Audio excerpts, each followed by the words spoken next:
Hello, everybody. This is Andrew Colsky with Stop My OCD. And today we are here with Michele Audish. Michele is a student, currently a grad student, but she's had a very interesting career dealing with OCD and similar disorders. So, Michele, welcome. And could you introduce yourself to the audience? Yes, thank you for having me. So, my name is Michele. I'm currently a second year graduate student at Cal State Northridge in their marriage and family therapy program. I am a trainee as well, so I am seeing clients in an internship capacity in my free time. And for a little bit of my background in relation to OCD, I used to be, well, I guess I currently still am, but not at the same place. I used to be an exposure and response prevention coach at an OCD clinic in the greater Los Angeles area. Fantastic. So you have probably a lot of interesting stories for the audience.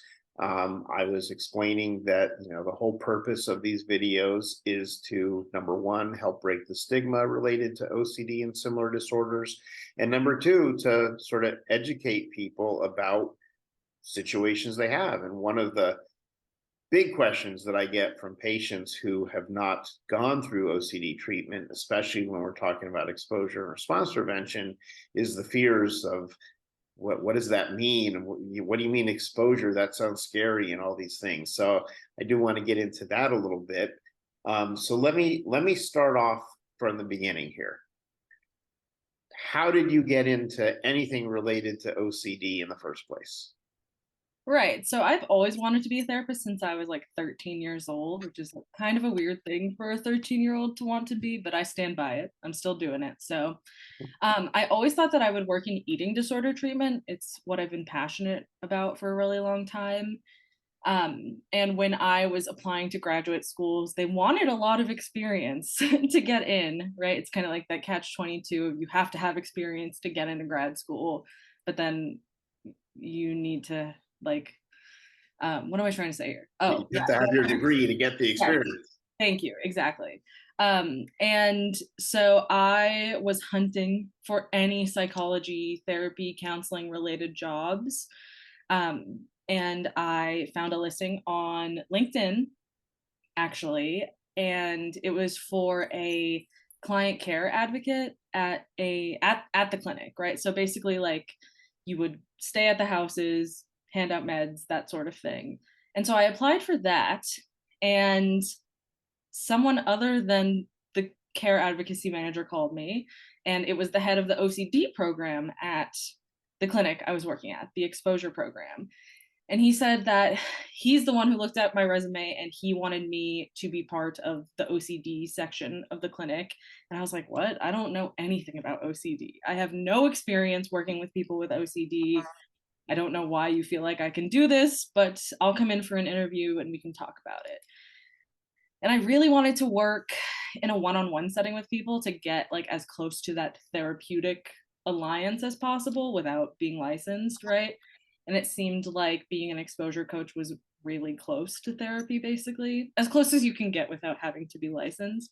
Mhm. And so I went in for my interview, and the man who ran the program, who's named Chris Mulligan, he's like my idol. I love him. He's amazing. My mentor. He basically gave me the OCD 101 presentation. He did not ask me a single question in my interview, actually. He just sat me down and was like, if you can sit through this and even have any level of interest in it, I will hire you. And so he sat me down, he gave me like the OCD spiel. And I was mind blown and captivated. I, like most people, had a very outdated, incorrect view of what OCD was, like the hand washing and the organization and the counting and all that sort of stuff. Um, and so I was like, well, how do we even treat that? But once he explained what OCD actually is and all the different subtypes, I was like, wow, there's so many different ways we can go about this, and I would love to be part of it. So I ended up taking the job, accepting the job, and immediately started shadowing other coaches who were doing exposures at the clinic. And I fell in love. It was just every day was so different from the next day. It was like never the same exact exposure. And it was never with the same exact client because there was like a rotating roster of coaches and a rotating roster of clients. So like it was never just one coach with one client for the entirety of someone's stay. It was like every client saw every coach and every coach saw every client. And I thought that that was really fun and interesting. And then I just fell in love with it. And I saw it work so many times. Like our success rate was through the roof, honestly. And it just felt really good to be able to help people, even though some days I felt like I was torturing them. But um, other than that, it was really, really fun. And I loved it. That's how I got into it.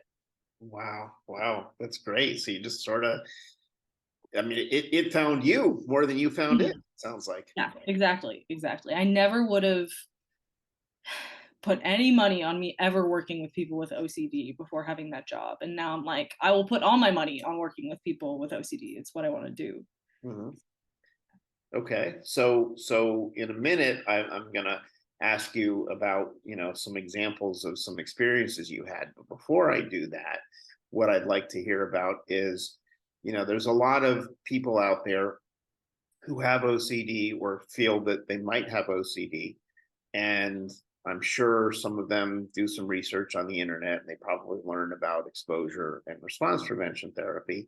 Mhm. And oftentimes, like I run a support group and I'll get people who will ask the questions, well, that sounds scary, or I'm not so sure that I'm ready for that, or, does it hurt? What's it like? All those types of things. And it's because they don't know what it is and don't have experience. So can you describe briefly to the audience what is this ERP thing that we're talking about? Yeah. So I think with ERP, people get it really confused with like exposure for phobias, in that a lot of people have this image in their head of like someone who's afraid of spiders being forced to hold a spider. And that's not really how it goes with OCD type stuff. At least that's not really how it went in my clinic. And with exposure and response prevention, it's not just about like getting people to get used to their triggers and like ignore their feelings about it.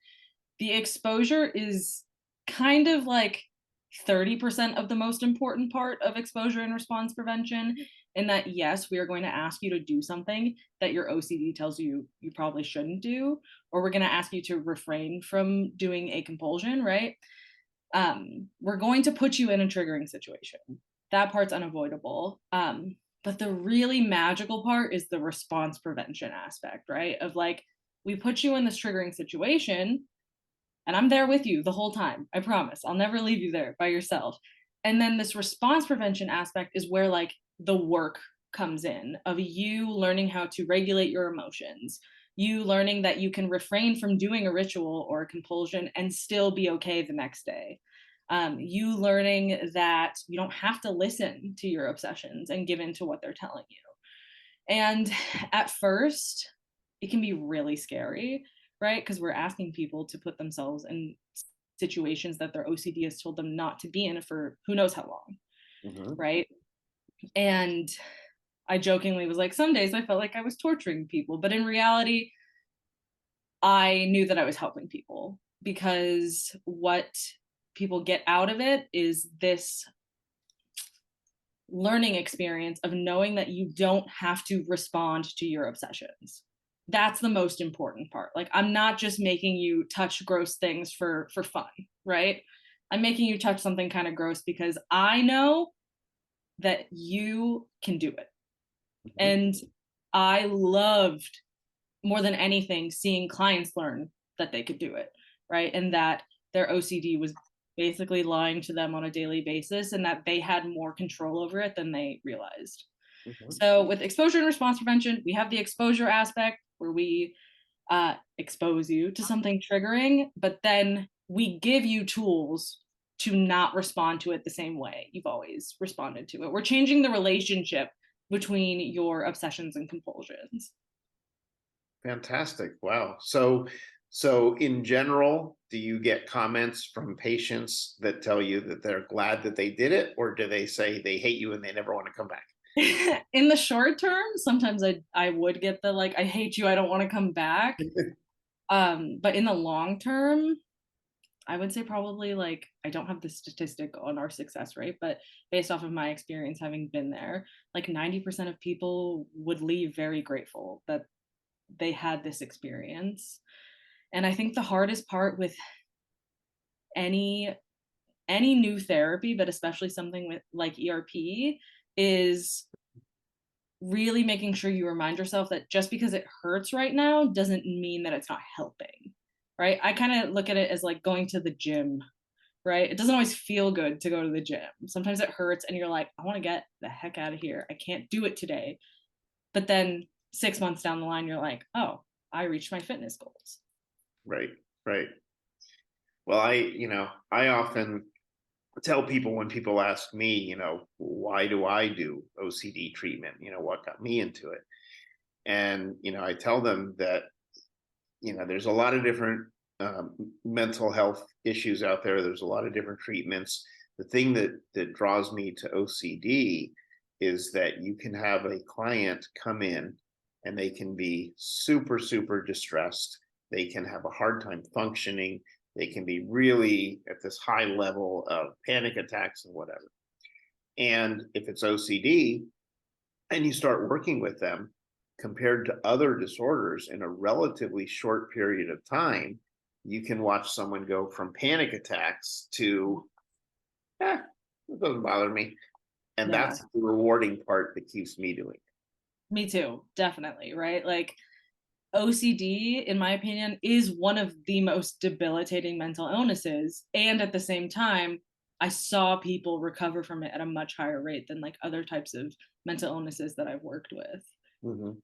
Yeah. And it really, really boils down to like someone's willingness to sit with discomfort, right? Like someone's willingness to do the exposure therapy, even when it sucks and it feels horrible. I had clients who were like, I really don't want to do this. I can't make myself do it. And then all I would have to say is like, okay, well, if you don't do it, then you're not going to get that much better, right? Like maybe we can skip today, but you got to come tomorrow. And they'd be like, no, I'll do it. I'll do it. Mm-hmm. And they would feel worse momentarily. Like the time period after an exposure is really hard for a lot of people, like sitting with that like really gross, uncomfortable, uncertain feeling really sucks. But then the long-term satisfaction of knowing that you didn't give in to your obsessions and compulsions, it feels really good. Yeah. Yeah.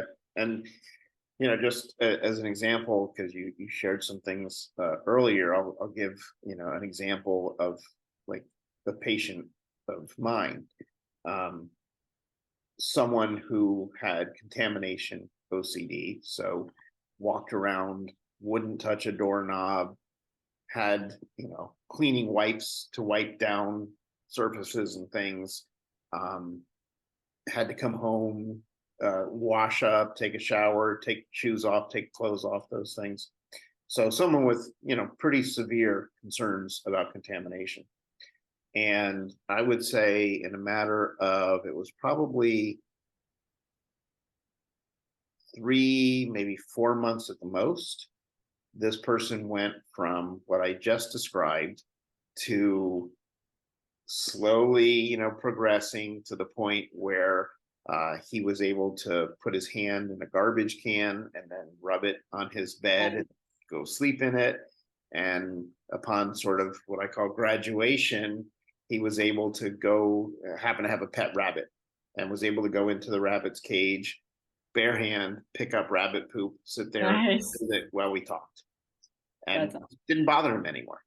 Yeah. And like people who don't know about OCD or OCD treatment hear that and they're like, that's disgusting. What the heck? But I hear that and I'm like, that's awesome. That is so cool. He did a great job. And it sounds like in a short period of time, like what we've been saying, there was a major difference. Yeah. Yeah. So I use that as an example, and that's not an unusual case. That's a usual case. I mean, I'm sure we could share all sorts of similar stories, and that's actually what I want to ask you about now, which is, so you had an opportunity to work with a lot of different patients and do a lot of different types of exposures. can you share with the audience some of the types of things you dealt with that would be, maybe interesting to hear about and understand how you did this work? Mhm. Yeah, there's like a few that I really like to showcase when I'm telling people, because I always get like a "that's disgusting, how could you do that" reaction from people without OCD, right? So imagine how it is for people with OCD. So I really liked working with the contamination clients because I got to make them do really, really disgusting stuff. And the thing about it is, like, I never make a client do an exposure that I'm not willing to do with them, right? So it forced me out of my comfort zone as well. I did a lot of really gnarly stuff, like picking gum off the bottom of a table and like molding it like clay, and eating things off of public bathroom floors with my clients, like having people touch everything in a public bathroom and then go like eat some french fries with their hands, right? And most people without OCD, even, they're like, oh, I don't think I could do that. And the thing is if I take that stance with a client, I don't think it's fair to ask them to do it either, right? And so it pushed me out of my comfort zone, and I saw it work really well. Like, even things where I was like, there's no way he's gonna do that. No way. No way he's gonna eat a cupcake off a public bathroom floor right now. Did it. Didn't even gag, didn't even flinch. But this was like a few months into our treatment together, and a lot of gross stuff, just like poking unknown substances with our hands and like taking stuff out of the trash and whatnot. Mhm. And to an outsider who doesn't know about exposure and response prevention, they're like, you are just crazy people. Like, what are you doing? How is this helping anyone? This is disgusting. But then in 4 to 6 months, they would leave and they didn't have to wash their hands every 5 to 10 minutes, right? Like, we go above and beyond with our clients so that they can then handle the mundane day-to-day stuff. On an average day, you're not going to pick gum off the bottom of a table and mold it like clay, right? You're not going to eat anything off of a public bathroom floor. But if you can do that, you can like go to the grocery store and not have to wash down your groceries, right? Right. So I really love taking things to like the extreme so that people could then just manage with like the day-to-day stuff. Um, and another thing I really enjoyed doing that if you would have told me I would be doing this before I got this job, I'd be like, you are lying to me. No way. Is people with harm OCD, especially in relation to knives, like holding knives to my throat, me placing trust basically in a stranger to not kill me, because I knew in my heart of hearts they would never do that, right? Like, that's the thing with OCD.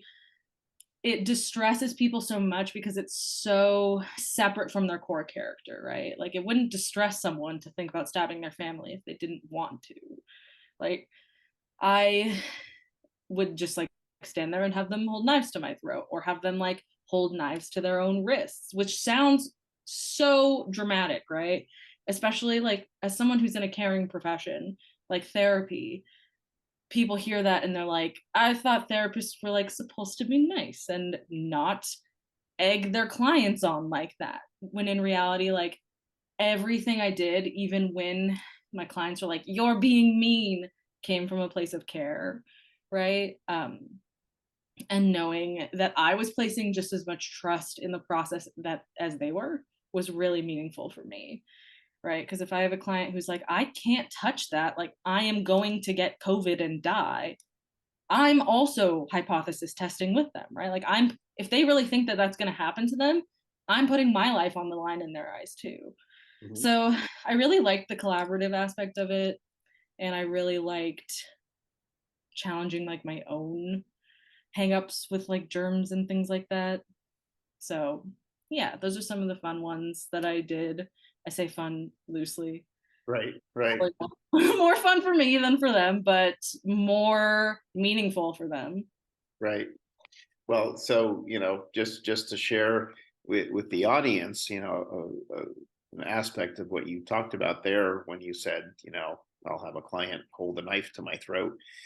the point is, and you said it, and I want to just emphasize it, which is when you're dealing with OCD, you have this distress that you feel, and the reason you feel the distress is because there's a clash, and the clash is between my core values and who I am, and OCD wanting me to believe something different.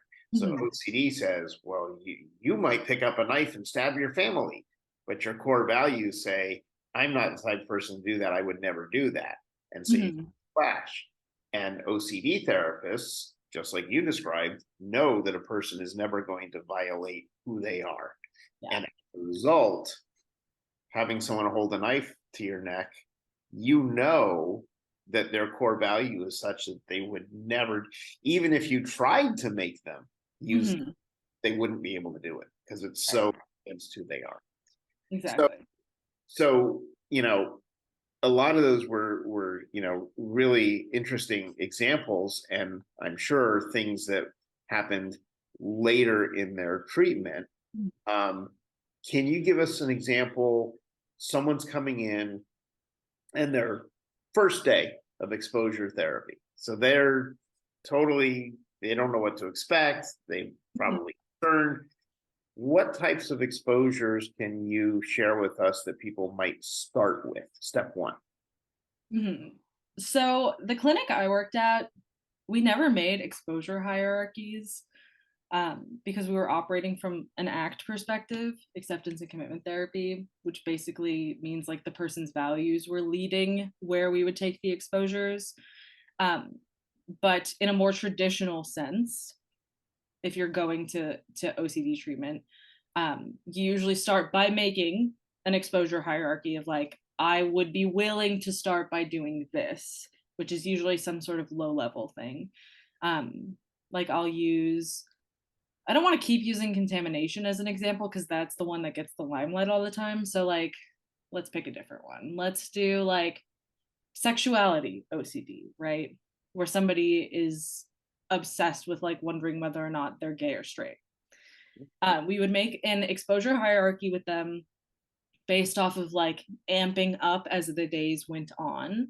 So depending on where someone is willing to start, that influences like the level at which we start at. But like level 1 beginner, training wheels on, I would probably have a client who has sexuality OCD complement someone of the same sex as them or same gender identity as them, right? Just give them a compliment, not sexual, not romantic, just, hey, I like your hair, right? And that seems so mundane to the non-OCD people, but if anyone has experienced sexuality OCD who's listening, you know that like your OCD will run with that. They'll be like, well, did you actually want to hook up with them? Did you actually want to date them? Like, are you attracted to them? Does this mean that I'm not straight? Like, what is my family gonna think? Like, all sorts of stuff. Like, it will run with just as simple as one singular compliment to someone of the same gender as you, right? Or like harm OCD, just watching a video where someone is cooking something with a knife, right? Or like chopping vegetables. So I'm not making them hold a knife, but I am exposing them to the idea of like cooking, right? If that's something that's really hard for them. So at the start, all we really want to do is like expose to the idea of something versus like the actual reality of something is usually a good place to start. So like with contamination, I'll make you watch a video of someone who touches something and then only washes their hands like really quickly, right? Something like that. And then 6 months down the line, we get a little bit off the rails with it, but yeah. No, that's a great example. It was making me think of one where, and all of these exposures are based upon the particular patient and their particular situations. But like I had one, for example, a client who had this excessive concern with rats because it was going to contaminate things, and then the grandkids were going to get sick and die, and so I have to make sure that there's no rats around and all these types of things. And so it wasn't a phobia of rats, it was a doubt about rats and contamination. And we started with literally going to the internet, picking a black and white silhouette of an image of a rat, Mhm. printing that out, and then pasting it around the house in places that the person would be, the kitchen, the bathroom, the office. And just the silhouette, obviously not a rat, but a silhouette of a rat, was enough to get started to really cause the triggering of the distress that we wanted to cause in order to do the work. So Yeah. it can be as simple as that. Yeah. Right. And then like that's a great idea. And I love that you differentiated between it being not a phobia, but instead being OCD related, because I do think people get them very confused, Mhm. understandably so, because of media portrayal and stuff. But what was I? Oh yeah, like I said, at my clinic, we never did hierarchies. So there were some clients who came in like ready to go, ready to do some really off the wall stuff. But exposure and response prevention can't work without like willingness and consent. Like willingness is the key to ERP. Oh, that rhymes. I should make a little sticker that says that. And we had some people whose willingness was really high, who were just like really fed up, ready to challenge it. And then other people whose willingness was like pretty low. And so the gauge was always just like, how willing are you to put yourself in situations that are going to be really hard for you? And it led to a lot of really slow steps for some people, and for others, just like 1 month of intense, over the top ERP, and then they were ready to go. Everyone's different, and I think that's something I want to stress with any type of therapy. Yes, there are guidelines for how you do it overall, but it needs to be tailored to your specific needs as a client. And at the end of the day, like it's going to take as long as it needs to take for you, Mhm. right? Like for some people, they want to get it over with. They just want to move on with their life right now. And then for other people, they're not really willing to let go of their rituals and compulsions because they make them feel safe. And that's okay too. Like there's no wrong way to be doing it as long as you're doing it, you know? I mean, I guess there is a wrong way in the practitioner's eyes, like dangerous things that you can do as a practitioner, but as a client, like take your time with it, do what you need to do, and you'll get there eventually, right? Mhm. Yeah, no, you're absolutely right. Everyone works at their own pace, and that's okay. There's no right or wrong pace to work at. Mhm. I have another question for you because I think this is an important one. When I talk to students or other therapists or people considering starting to do OCD treatment, one of the concerns that I hear often is, well, I don't think that I could take a patient who is, let's say, they're very anxious or distressed about a certain thing. And then you're telling me that I have to do this exposure where I'm going to increase their distress. Well, to me, that's harming them. I should be helping them relax. I should be teaching them calming skills, you know. Um, so when you first started learning, to be a coach and learning what to do, did you have any thoughts like that? And what do you have to say to someone who has those concerns? Yeah, I definitely did have a lot of thoughts like that, that very quickly went away once I started seeing ERP work and understanding the main mechanisms of it. But, like most people who are either students or trying to get into graduate school, we have been taught a very specific view of what like therapy is in terms of like talk therapy and unconditional positive regard and just being a safe space for people. And there is so much room for that in OCD treatment. Absolutely. At my clinic, therapists were actually separate from the exposure team, kind of, in that, like, you had your OCD therapist who would talk about your trauma with you, who would give you a safe space to discuss, like, how you even started to develop OCD and what you want to do with your life, right? And create a safe, calming space in that aspect.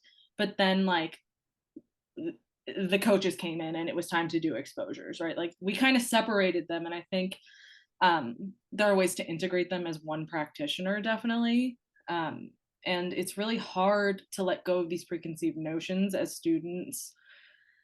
And I think what really helped me was, one, reading the research, like genuinely seeking out research that shows that ERP is the gold standard treatment for OCD, right? Like the papers aren't lying. They say that it works. And I think that gave me a lot of peace of mind, because some days I really did feel like I'm just torturing people for money and I feel weird about it.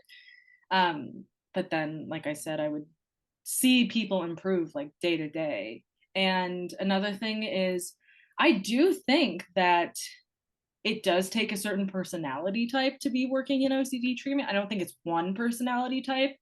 I think there's like a wide variety of people who worked in it. But there does need to be some level of you being able to tolerate other people's distress and regulating your own distress in response to theirs, right? Because what we don't want to do is sense that our client is like starting to freak out and then us be like, oh, no, no, like actually, you don't need to do it. You don't need to do it. It's fine. It's fine. And that desire comes up a lot. I think, especially when people start to like cry and have a really emotional response to an exposure, you want to like, that caring part of you that's always there wants to make it stop for them, but you have to know the way to make it stop is to push through. Yeah. Right? Like this really is a tough love type of therapy. And the love part is like the majority of it, but you personally as a clinician need to be very tough, matter of fact a lot of the time, but also, like have a confidence about you. Otherwise people are not going to listen to you. People aren't going to want to do your exposures if you're like, I don't know, like I had this idea, I thought maybe, like, if you don't want to, it's fine, right? Like there needs to be a level of you feeling confident in your abilities as a practitioner. And another thing is like, some days you will feel like the bad guy and clients will make you feel that way. And I hear them out, I listen to them, and I say, you know what? I know that what we did today was really hard. And if calling me the bad guy today and like being mad at me is what made you get through it, then by all means, I'll be the bad guy today. And then the next day they'd come in and they'd be like, I'm so happy to see you. Like, I actually feel really good about what we did yesterday, right? So I guess that is my advice. Like, be confident about your abilities. Always nourish that like loving side of yourself, but also know like just because you are doing the tough love thing doesn't mean you're not helping. If anything, you're helping more than other people in their lives who just give them reassurance and give into their obsessions and compulsions. Yeah. And I think one of the important parts of what you were describing there is when that patient is in a situation where they're feeling really stressed out and they're really responding to the situation you're putting them in. That's how you as a therapist know that they're actually doing the work, that it's actually impact. And to me, that part of it is similar to pretty much any type of therapy that I do, which is if I don't get the patient to a point where they're reaching out of their comfort zone into that discomfort, then they're not doing any work. If I'm just sitting there chatting with them and keeping them in a comfortable space, that's not therapy, that's talking. So I need to get them to a place of discomfort, because that's where the work happens. And then ultimately they become comfortable in a healthy way. Yeah, and that's where life happens too, right? Like the general world outside of us is not a super comfortable place all the time. We all need to be good at tolerating distress.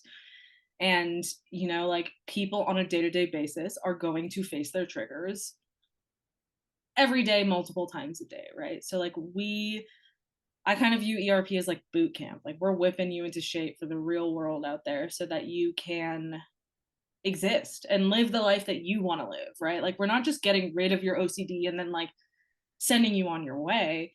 We're helping you start to get your life back and actually do stuff that you care about, because having OCD takes up a lot of time for people, right? Like obsessing all day, compulsing all day. Like it takes up a lot of time, and it can be easy to just like let people do it, I guess. But at the end of the day, if you truly love and care for your clients, you want them to be able to live a fulfilling life free from OCD. Right, right. So one more question that I'm wondering about in your job as a coach.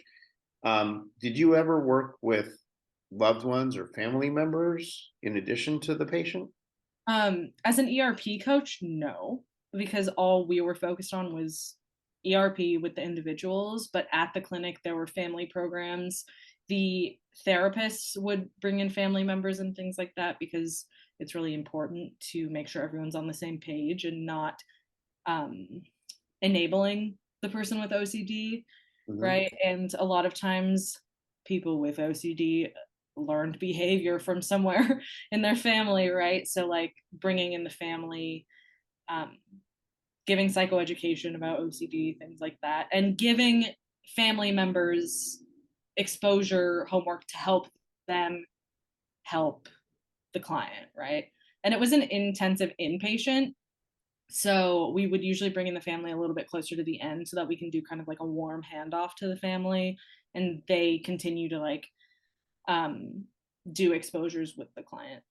Right, right. You hit upon exactly the question that I was getting towards, which is, it's great to do work with the patient themselves, but if that patient is living in a house where they have loved ones, family members, parents, whatever it may be, who are accommodating their OCD and therefore sort of encouraging, I'll call it the bad behavior, the unwanted behavior, that actually kind of reverses the treatment that you're doing. So, at least for me in my own practice, I will have the conversation with the family members or the loved ones, like you said, giving them some psychoeducation. What is this? How does it work? What can we do that's helpful? What can we do that's harmful? Um, just before you and I started this recording tonight, I just had a support group, an OCD support group meeting. And one of the questions that came up was an individual with severe OCD, as well as several different co-occurring disorders, including autism spectrum disorder and some other things, was living in a group home.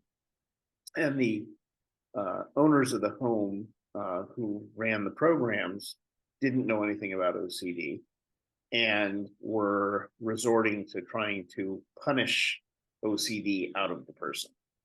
So we had to address that and talk about the appropriate ways to deal with it. But again, that just came because they didn't know. They were trying to change behavior somehow, and that's all they did was to punish.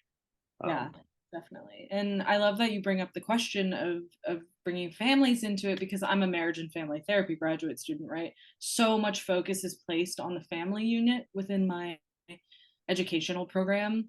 And I think a lot of MFTs, one, we don't get taught about it in school, OCD. We had a like 45-second slide about it, and then I was the guest speaker that week to teach people about OCD, not our teacher. And like I think a lot of MFTs specifically don't want to touch OCD with a 10-foot pole. They're like, this is not within my scope of practice. But like there is a lot that an MFT can do, especially in the family unit, to help the individual with OCD no longer be accommodated, talking about how having OCD affects people's loved ones and their family. Like we have a unique perspective, I think, that can be useful in a lot of ways. Mm-hmm. And that MFT should never like limit themselves in what they can and can't do within their scope of practice and competency, obviously. But yeah, I just want to give a word of encouragement specifically to like the MFT students out there who are like, I don't know, like my school's not teaching me anything about this, and I don't know if anything they're teaching me will be useful, but it will be. And of course, there's always other ways to learn, like listening to this podcast. Well, I find it very interesting that you were given the opportunity to speak to your classmates about OCD, because that is literally the first time. And I ask everybody this question typically: did you learn anything about OCD in your counseling program? And the answer so far 100% of the time is nope, didn't get anything. Right. And if I wasn't in that program, they still would have gotten nothing. Right, right. Yeah. So it's really hard, especially if you're someone with OCD or suspect you have OCD and you're looking for a therapist. I always tell people, like anything you do in life, it's important to ask the questions. Does this person you're considering seeing have any knowledge or experience with OCD? How much experience do they have? What type of experience? What type of training? Same thing with any disorder that you're dealing with. I mean, I happen to work with OCD and similar disorders. There's many things that I don't work with, and I'm not going to try to work with them because I don't have the training or the interest, to be honest. I wouldn't be able to do a good job, but I think I can do a pretty competent job with OCD because I put a lot of time and effort into it. So tell us then a little bit about you, about Michele. So you've had this experience, you've learned all about OCD, you're in school, you're working towards, a degree. What does your future look like? So my long-term goal game plan, like 10, 15, 20 years down the line, is hopefully to open a OCD clinic in like rural Montana for people to come get exposure therapy in like an agricultural sort of setting, as well as like maybe combo OCD eating disorder clinic type thing. But before then, I must get licensed. So I'm currently working towards that in school. And once I am an associate, I'm hoping to find a licensed person in California who is willing to let me operate under their license as a supervisor so that I can start doing OCD related things. So if that is you and you're listening to this, please add me on LinkedIn. And I really want to get back into the OCD game as soon as possible. More about me, also little self-promotion if that's okay, is I'm also currently doing like freelance exposure therapy. If you are a therapist in LA who has a client who needs additional exposure therapy hours outside of your time together, I'm willing to run exposures in a private setting with your clients, as long as you are like guiding me and in charge. Obviously, I don't just like do it for clients. So if you're a client who's like, oh, I just want like an OCD exposure coach, that cannot be me unless you have a therapist who is willing to work with me, and speak with me and guide me. And that is separate from my work as an MFT trainee. I have to say it. It's separate, completely unrelated actually. And yeah, so hopefully long term, I'm graduating. I know I will do that. I'm 100% confident. Nothing will stop me from that. And then I'll be an associate, looking for a supervisor, hopefully to work in OCD in a clinical setting. And then after that, licensure, running my own private practice, and hopefully being able to guide more students like myself right now towards working in OCD treatment. And then long term, opening an OCD clinic in Montana. Wow. So you've already kind of got your sights set and your plan set, and that's wonderful. And it's great because there's such a shortage of people who, truly treat OCD and have the training and knowledge that you have, and your experience from, your job as a coach is just wonderful. Yeah. And it just sort of accidentally happened to me. And now I'm like building my life around it. So another thing for students, my last piece of advice is like, if you find a job listing and you're like, I don't know much about this, I have no experience in it yet, but I could see myself even being a little bit interested in it, apply for it, try it out, try a bunch of different things, and you might just find like the thing. Yeah, no, that's so true. Because I was sharing with you before we started recording that, when I started as a therapist, I didn't have a particular area that I was interested in. I was just sort of doing everything to find out what clicked best for me. And I had a couple false starts here and there that I thought was the right thing. And then I realized, not really. And then I came across OCD and it just was like, yeah, I get it. I like it. I can see the success that people are having. I enjoy doing it. And that's what led me to where I am. So yeah, you absolutely, as a student, need to try all different things, even if you don't have any knowledge about it or you don't think you're going to be interested in it. Try it and find out for sure whether you have an interest or not, because you might be surprised. Many people are. Yes, definitely. So, okay, so one last question for you before we wrap up. And that question is, if there is a person who is watching this video who has or believes they may have OCD, or maybe it's a loved one who has a loved one that think has OCD, what is your advice for them? So for someone with OCD, I would just want to say, like, I know it's so hard. It is truly debilitating. And I know it feels like your brain is telling you the truth all the time and that you need to listen to what your obsessions are telling you to do. Otherwise, like, you're going to do something really bad. In your soul, that would not bother you if you were a bad person. It bothers you because in your core, your values are good and you are a good person and you deserve to get better. And it's a hard road to recovery, with ERP and therapy, all sorts of stuff, but it is so worth it. I saw it be worth it for so many people, and it can be worth it for you, and you are worth it as well. So I know it's hard.